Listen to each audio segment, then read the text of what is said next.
하나님 말씀 받겠습니다. 오늘 주신 하나님 말씀은 구약 에스겔 12장입니다. 구약 1164면 에스겔 12장 1절부터 16절까지 말씀입니다.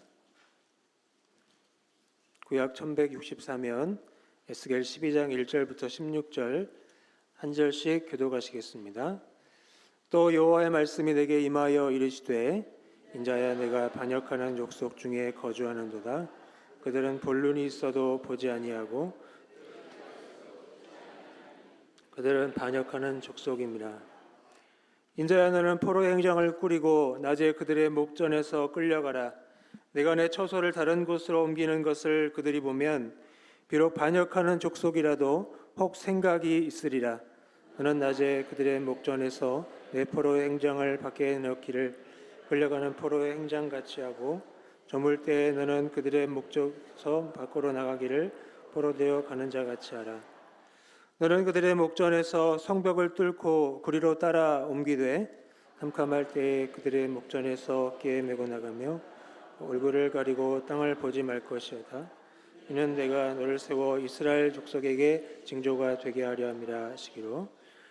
내가 그 명령대로 행하여 낮에 나의 행장을 끌려가는 포로의 행장같이 해놓고 저물 때에 내 손으로 성벽을 뚫고 캄캄할 때 행장을 내다가 그들의 목전에서 어깨를 메고 나가니라. 이튿날 아침에 여호와의 말씀이 또 내게 임하여 이르시되 인자야, 이스라엘 족속 곧 그 반역하는 족속이 내게 묻기를 무엇을 하느냐 하지 아니하더냐. 너는 그들에게 말하기를 주 여호와의 말씀에 그것은 예루살렘 왕과 그 가운데 있는 이스라엘 온 족속에 대한 묵시라 하셨다 하고 또 말하기를 나는 너희 징조라. 내가 행한 대로 그들도 포로로 사로잡혀 가리라. 우리가 성벽을 뚫고 행장을 거리로 가지고 나가고 그 중에 왕은 어두울 때에 개 행장을 메고 나가며 눈으로 땅을 보지 아니하려고 자기 얼굴을 가리리라 하라. 내가 또 내 그물을 그의 위에 치고 내 올무에 걸리게 하여 그를 끌고 갈대아 땅 바벨론에 이르리니 그가 거기에서 죽으려니와 그 땅을 보지 못하리라. 내가 그 호위하는 자와 부대들을 다 사방으로 흩고 또 그 뒤를 따라 칼을 빼리라. 내가 그들을 이방인 가운데로 흩으며 여러 나라 가운데에 친 후에야 내가 여호와인 줄을 그들이 알리라. 그러나 내가 그중 몇 사람을 남겨 칼과 기근과 전염병에서 벗어나게 하여 그들이 이르는 이방인 가운데에서 자기의 모든 가증한 일을 자백하게 하리니 내가 여호와인 줄을 그들이 알리라. 아멘. 작년 11월에 제가 건강검진 혈액검사를 받았어요. 그래서 결과가 나왔는데 이메일로 요즘에 보내주더라고요. 간 수치가 높아서 지방간이 의심이 되니까 초음파 검사를 받아라, 이런 통보를 받았습니다. 지금 이상이 없는데 또 왜 그랬냐면 제가 교통사고가 나가지고 약을 먹었는데 그 약이 독해가지고 간에 무리가 갔나 봐요. 그래서 이제 진단 받고 고약 끊고 요 약을 먹으니까 좋아졌습니다. 어쨌든 이제 통보를 받고 아내한테 이야기를 했어요. 그때 아내가 오늘 병원 가야 돼? 그러고 물어보더라고요. 그래서 아니 내일 가도 돼? 그랬더니 오늘 다녀오래요, 병원에. 내일 가도 된다 그랬는데 오늘 가래요. 그래서 왜? 그랬더니 갔다가 커피 사오래요. 의사의 말보다 아내의 말이 더 무섭기 때문에 제가 아내의 말에 순종하여 다녀왔습니다. 여러분 혹시 그 건강검진 결과를 좀 받아보기가 두려워서 망설이신 적 있으십니까? 예전에는 병원에 가야 했었는데 그때 이제 그걸 필필 이제 미뤄요. 그 이유가 뭐냐면 어쩌면 좋지 않은 소식을 듣게 될까봐, 내 몸에 문제가 있다는 그런 안 좋은 그런 현실을 마주하게 될까봐 두려웠기 때문이었을 것입니다. 이렇게 우리는 때때로 이 불편한 진실보다는 차라리 모르는 편이 낫겠다, 그런 생각에 눈을 감아버릴 때가 있습니다. 듣고 싶은 소식만 듣고 또 보고 싶은 현실만 보려는 태도를 심리학에서는 확증 편향이라고 말을 합니다. 근데 이 확증 편향이 심리적 현상에 그치지 않습니다.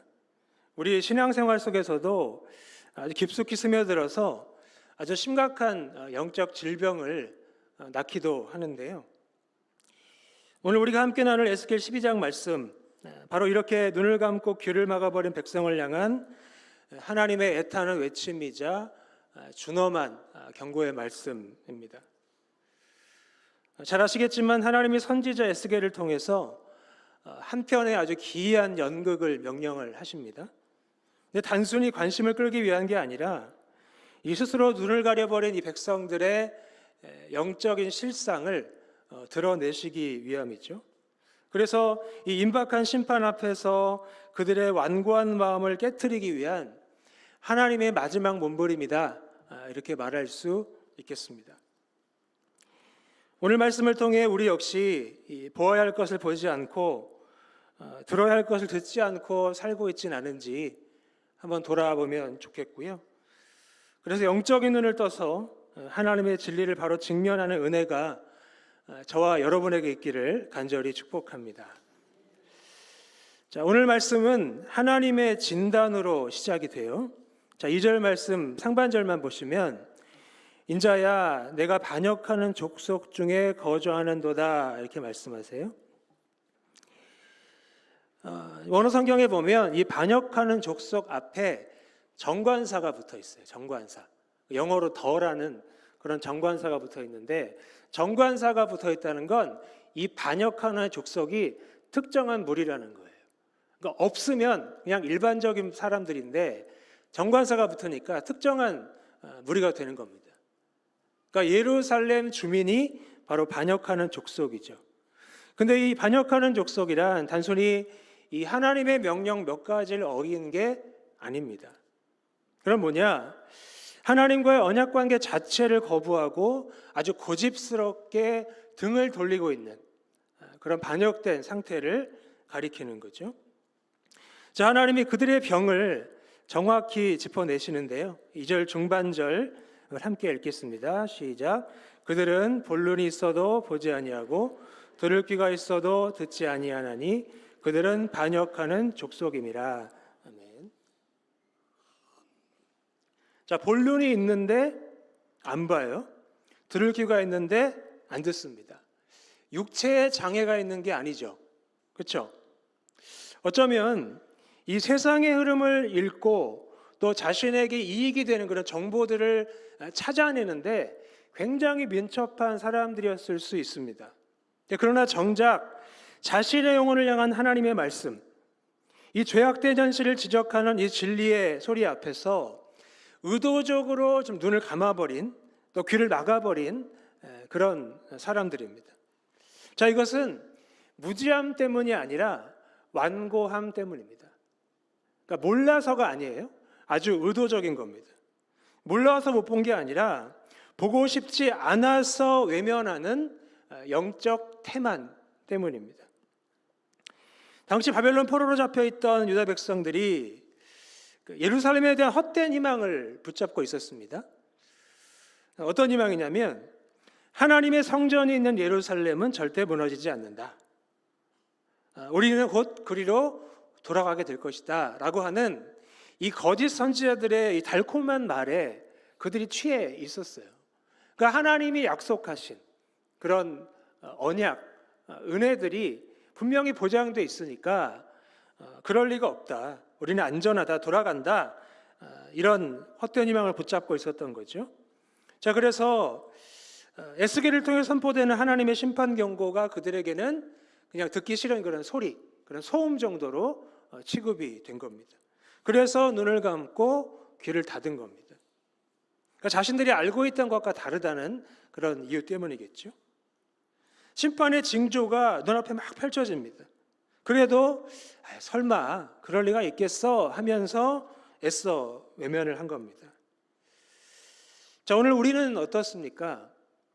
이 에스겔의 그런 이야기를 우리가 들으면서 오늘 우리는 어떻습니까? 매주 강단에서 말씀이 선포되고 매일 성경을 펼쳐서 읽을 수 있는 그런 편안한 환경에서 우리는 살고 있습니다. 그런데 우리 역시 듣고 싶은 말씀만 골라 듣고 있는지 한번 생각을 해봐야 됩니다. 듣고 싶은 말씀만. 축복과 위로의 말씀에는 모든 성도들이 아멘으로 화답해요. 축복합니다. 그러면 아멘. 굉장히 큽니다. 그런데 죄를 지적하고 회개를 촉구하며 헌신을 요구하는 말씀에는 아멘 소리가 작아요. 슬그머니 마음의 빗장을 닫아 걸어버립니다. 또 삶의 문제 앞에서 이 간절히 하나님의 뜻을 구한다고 기도를 해요. 그러면서 결국 내가 원하는 방향으로 이끌어 주시기를 바라고 또 내 계획을 하나님이 지지해 주시기를 바라는 마음이 더 큽니다. 이것이 바로 오늘을 사는 우리가 마주한 이 반역하는 족속의 모습일 수가 있는 거예요. 내가 듣고 싶은 말만 듣고 듣기 싫은 말은 외면해 버리는 거. 이게 반역하는 족속의 특징입니다. 자, 이처럼 완고하게 눈과 귀를 닫은 백성을 향해서 하나님이 독특한 처방을 내리세요. 자, 말로 듣지 않으니까 이제 행동으로 보여주시겠다는 거예요. 눈으로 확인시켜 주시겠다는 겁니다. 3절과 4절에 보면 하나님이 에스겔에게 마치 전쟁 포로처럼 행장을 꾸리라고 명령을 하십니다. 그리고 대낮에 사람들이 보는 앞에서 짐을 들고 집을 떠나라고 하세요. 근데 말씀해 보면 이제 끌려가라고 하시잖아요. 아마 다른 사람들을 동원해서 이 일을 했을 수도 있습니다. 그리고 5절과 6절에서는 이 밤이 되면 성벽에 구멍을 뚫고 얼굴을 가린 채 그 구멍을 통해 짐을 메고 나가라고 하십니다. 여러분 상상을 한번 해보세요. 자, 마을에서 존경받는 선지자가 하루아침에 갑자기 이삿짐을 싸들고 거리를 배회하다가 밤에는 막 성벽을 부수고 있어요. 말씀 보면 손으로 성벽에 구멍을 뚫었대요. 무슨 기계나 도구를 사용한 게 아니라 손으로 그렇게 굉장히 오래 걸리고 굉장히 사람들에게 거슬리는 모습이었을 겁니다. 굉장히 기이하고 좀 충격적인 모습이죠. 그러니까 사람들이 수군거리며 물었을 거예요. 아니 에스겔이 왜 저러는 거야? 아니 무슨 일이라도 있나? 했을 겁니다. 근데 바로 이것이 하나님의 의도입니다. 말로는 더 이상 그들의 마음을 열 수가 없으니까 기이한 행동을 통해서 궁금증을 유발하고 또 다친 마음에 작은 균열이라도 내서 그걸 통해 질문하게 하시려는 거예요. 자, 이 상징적인 행동, 곧 징조는 자, 예루살렘에 남아있는 자들의 운명을 보여주는 생생한 예고편이라고 할 수가 있습니다. 자, 낮에 짐을 꾸려 떠나는 모습, 이것은 그들이 자신들의 그런 의지와 상관없이 모든 것을 빼앗긴 채 포로로 끌려갈 것을 암시하고요. 또 밤에 벽을 뚫고 도망치는 모습은 유다의 마지막 왕 시드기야가 비참하게 도망치다가 붙잡히게 될 그런 상황을 암시하는 겁니다. 자, 하나님이 시청각 교육을 통해서 그들이 외면하고 있던 심판의 형실을 그들이 피할 수 없도록 눈앞에 그냥 가져다가 보여주시는 거예요. 하도 안 들으니까 봐라 이렇게 하시는 거죠. 자, 그런데 여기서 우리가 주목해야 할 것이 뭐냐? 바로 에스겔의 순종입니다. 에스겔의 순종. 자, 7절 상반절에 보시면 뭐라고 나와 있습니까? 내가 그 명령대로 행하여 라고 나와 있습니다. 에스겔이 그 명령대로 행했대요. 앞에서 하나님 말씀하신 그대로 행했다는 거예요. 자, 하나님의 명령이 상식적으로 이해가 안 될 수 있습니다. 그렇죠? 갑자기 아무 일도 없는데 짐을 꾸려서 끌려가듯이 하라 그러고 밤에는 성벽을 뚫어서 짐을 메고 나가래요. 이해가 안 됩니다. 그리고 사람들의 조롱거리가 될 수 있어요. 그런데도 즉각적으로 또 온전히 있는 그대로 순종을 합니다. 자, 이렇게 해서 에스겔의 행동, 에스겔의 삶 자체가 백성들을 향한 하나님의 메시지가 되고 있는 겁니다. 자, 하나님은 오늘 우리에게도 징조로서의 삶을 살기를 원하신다는 것 꼭 기억하시기를 바랍니다. 단지 말로만 복음을 전하는 것이 아니라 우리의 삶 자체가 세상 사람들에게 살아있는 메시지가 되기를 원하신다는 겁니다. 세상의 방식대로 살아가는 것이 직장에서는 당연해요. 근데 거기에서 정직함과 성실함으로 손해를 감수하는 모습, 또 모두가 자기 이익을 위해서 다투는 세상 속에서 기꺼이 용서와 섬김을 선택하는 모습, 그리고 절망적인 상황 속에서 하늘의 소망을 품고 마음의 평화를 잃지 않는 모습, 이런 모습 하나하나가 세상 사람들에게는 에스겔의 기이한 행동처럼 보일 수가 있습니다. 그러니까 궁금한 거예요. 왜 저 사람은 저렇게 다르게 살지? 무엇이 저 사람을 저렇게 만드는 걸까? 하는 질문을 던지게 만드는 것, 이것이 바로 하나님이 우리를 세상의 징조로 세우신 이유가 되는 것입니다. 자, 그렇다면 저와 여러분의 삶은 세상에 어떤 질문을 던지게 하고 있습니까? 여러분, 저와 여러분이 어떤 행동을 했을 때, 말과 행동을 했을 때 사람들이 어떤 반응을 보이던가요? 안 좋은 소리를 들었습니까? 좋은 소리를 들었습니까? 아마 잘 아실 겁니다. 자, 계속해서 에스겔의 기이한 행동을 본 백성들이 결국 9절에서 물어요. 자, 9절에 보시면 맨 끝에 무엇을 하느냐 이런 표현이 있어요. 자, 하나님이 에스겔에게 내게 묻기를 무엇을 하느냐 하지 아니하더냐, 거기에 들어있는 겁니다. 그렇게 물었다는 거 하나님께서 다시 한번 말씀을 하시는 거예요. 자, 그제서야 하나님이 그 의미를 설명해 주시는데, 자, 이 징조는 예루살렘의 지도자, 즉 왕과 그곳에 남은 백성들에 대한 심판의 예언이라는 겁니다. 제가 이제 예루살렘 지도자라 그랬는데요. 이거 원어에 보면 여기 번역은 왕이라고 되어 있거든요. 근데 그 원어의 단어는 그냥 지도자, 우두머리라는 뜻이래요. 이게 무슨 뜻이냐면 하나님의 시드기야를 왕으로 인정하지 않으신다는 거예요. 원래 있던 왕을 폐위하고 바벨론의 시드기야를 새로운 왕으로 세웠거든요. 하나님이 원하시던 사람이 아닌 거예요. 그러니까 하나님의 뜻에 합당하게 살지도 않았겠죠. 그러니까 우두머리라고 그렇게 칭한 겁니다. 근데 이제 우리 개역성경에서는 왕이라고 한 거죠. 그들을 향한 심판의 예언입니다. 그들이 믿었던 예루살렘 성벽이 무너지고 또 그들의 지도자는 도망치다가 사로잡혀서 13절에 나오는 것처럼 그 땅을 보지 못하고 그곳에서 죽을 것이라는 아주 끔찍한 선고를 이제 보여주는 겁니다. 자, 실제로 시드기야 왕의 최후가 어땠습니까?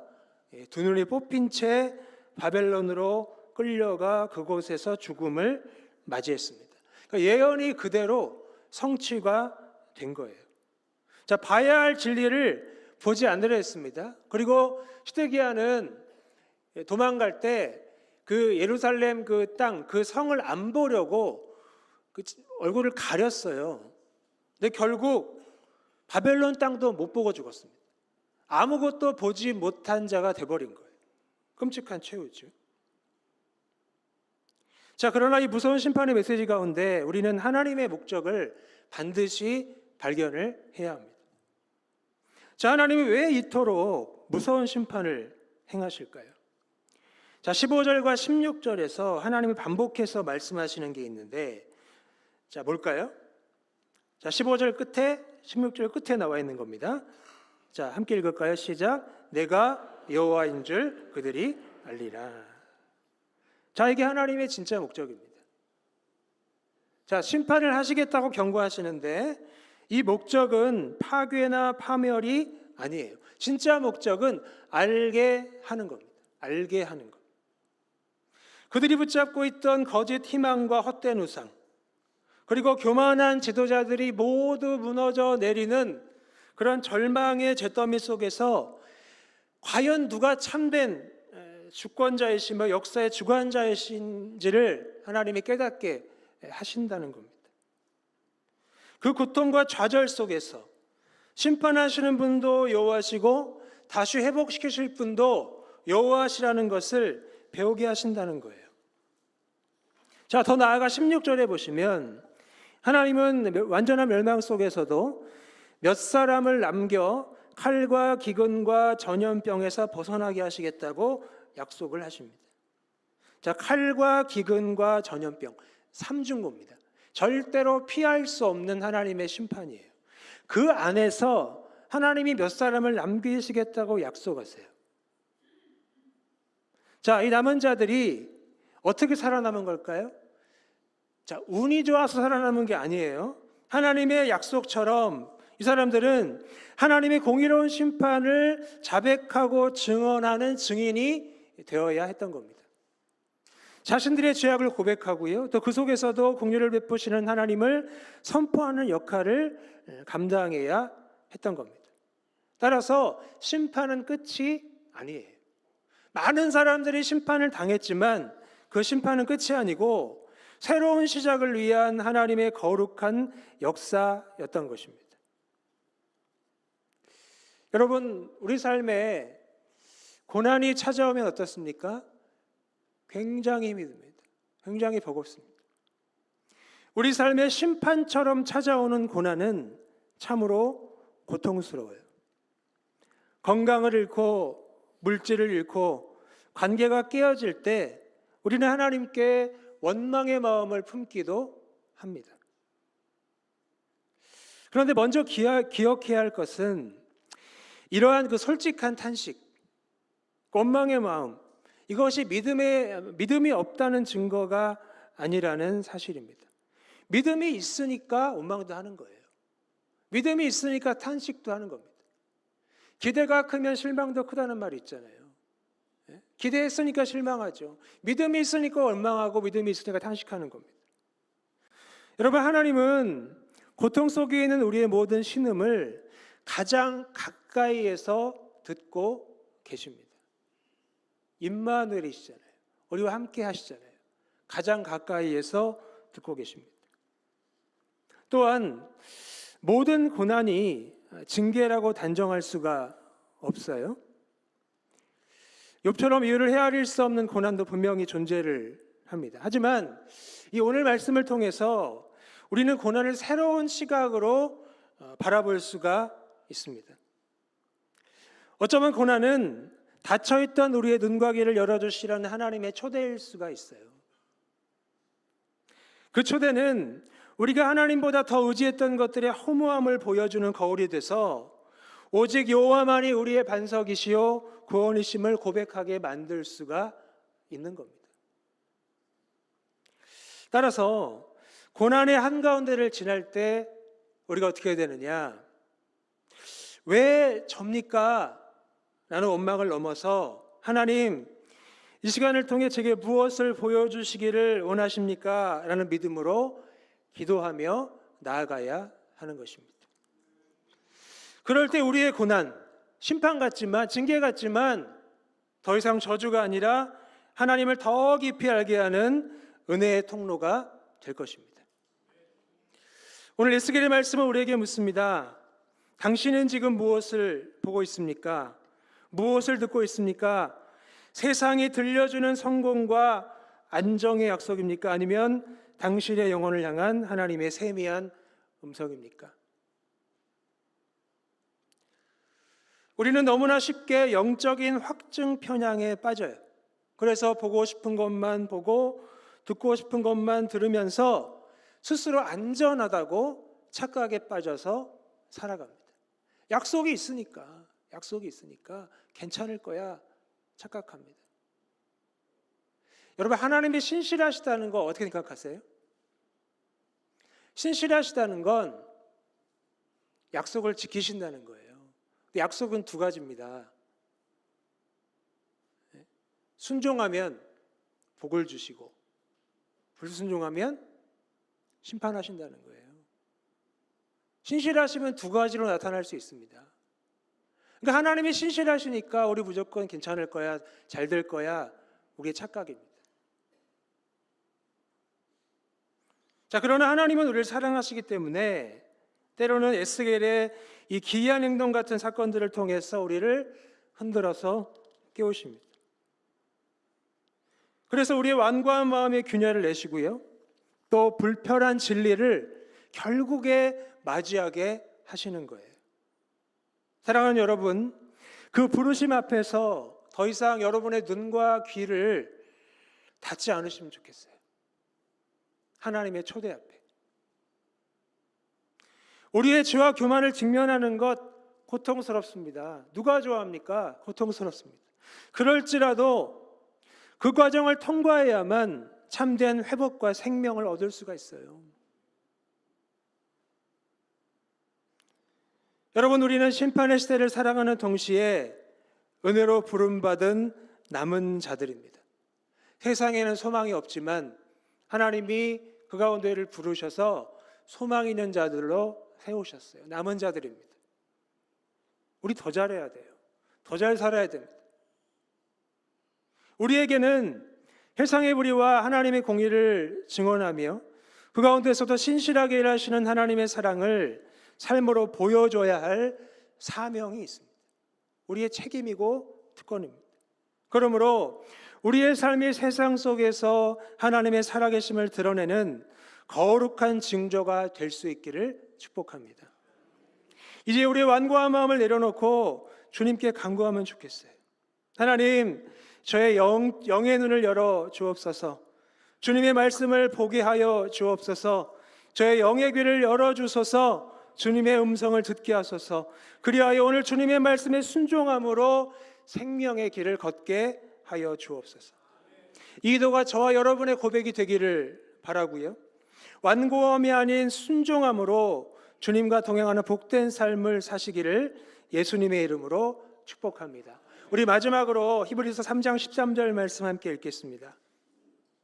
자, 시작. 오직 오늘이라 일컫는 동안에 매일 피차 권면하여 너희 중에 누구든지 죄의 유혹으로 완고하게 되지 않도록 하라.